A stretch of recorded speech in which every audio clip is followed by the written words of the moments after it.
জুমার দিন আসরের নামাজের পরে আল্লাহর দুইটি নাম ৪১ বার পরে দোয়া করলে আপনার সকল আশা আল্লাহ পূরণ করে দিবেন।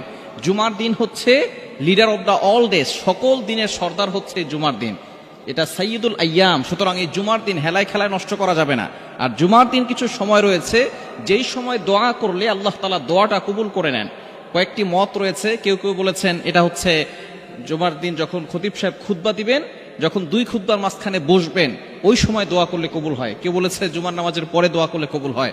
তবে বিশুদ্ধ মত ইমাম আবু হানিফা রাহমাতুল্লাহি আলাইহি জানিয়ে দিয়েছেন, আসরের নামাজের পরে মাগরিবের পূর্বে যদি কোনো ব্যক্তি দোয়া করে আল্লাহ তাআলা তার দোয়াগুলো অ্যাকসেপ্ট করে নেন, কবুল করে নেন। আল্লাহ তাআলার গুণবাচক কিছু নাম রয়েছে, এই নাম পড়ে যদি আপনি দোয়া করতে পারেন অবশ্যই আপনার দোয়াগুলো আল্লাহ তাআলা কবুল করে নেবেন। অনেকের দোয়া কবুল হচ্ছে না, অনেকে ভিসা পাচ্ছেন না, অনেকের সন্তান কথা শোনে না, যত ধরনের টেনশন আছে, আপনি ডিপ্রেশনে পড়ে গেছেন, আপনি জুমার দিন আসরের নামাজের পরে আল্লাহ তাআলার এই দুইটি নাম পড়ে দোয়া করবেন।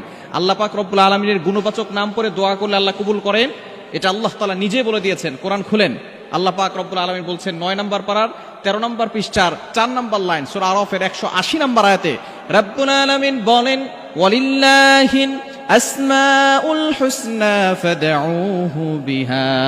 আল্লাহ পাক রব্বুল আলামিনের গুণবাচক নাম পড়ে কোনো ব্যক্তি যদি দোয়া করে আল্লাহ তাআলা তার দোয়াগুলো কবুল করে নেন।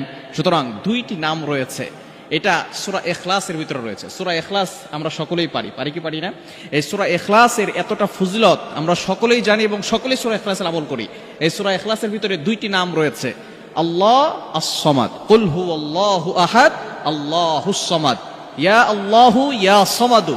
এটা যদি আপনি ৪১ বার পড়তে পারেন জুমার দিন আসরের নামাজের পরে, প্রথমে ৩ বার দুরূদ শরীফ পড়বেন, শেষে ৩ বার দুরূদ শরীফ পড়বেন। দুরূদ শরীফ কেন পড়বেন? কারণ দুরূদ শরীফ পড়লে আল্লাহ পাক রব্বুল আলামিন এই দুরূদ শরীফ পড়ার পরে দোয়া করলে সেই দোয়াটা আল্লাহ তাআলা অ্যাকসেপ্ট করে নেন। আর যদি কোনো দোয়ার শুরুতে দুরূদ শরীফ পড়া না হয়, এটা মুআল্লাকুন, ঝুলন্ত অবস্থায়, পেন্ডিং অবস্থায় থাকে, এটা আল্লাহর আরশে গিয়ে পৌঁছায় না। সুতরাং যখনই দোয়া করবেন দুরূদ শরীফ পড়বেন। দুরুদের ভিতরে সর্বশ্রেষ্ঠ দুরুদ হচ্ছে দুরুদ ইব্রাহিম।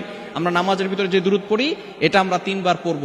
এরপরে আমরা আল্লাহুস সামাদ, ইয়া আল্লাহু ইয়া সামাদু, ইয়া আল্লাহু ইয়া সামাদু, এটা আমরা ৪১ বার পড়ে আবারও 3 বার দুরূদ পড়ে আল্লাহর কাছে দোয়া করব।